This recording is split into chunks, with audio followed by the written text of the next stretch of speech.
Hey everyone, and welcome to my channel. Today, I'm going to be showing you how to link your bank account to Vagaro. Now, I know you might be wondering why this is important.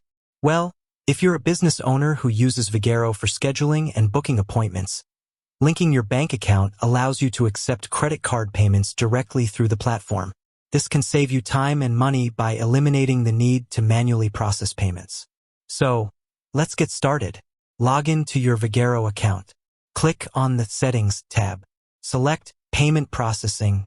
Click on the Add Bank Account button. Enter your bank account information, including your bank name, routing number, and account number. Click on the Submit button. Once you have submitted your bank account information, Vagaro will verify your account. This process typically takes a few days. Once your account is verified, you will be able to start accepting credit card payments through Vagaro. That's it.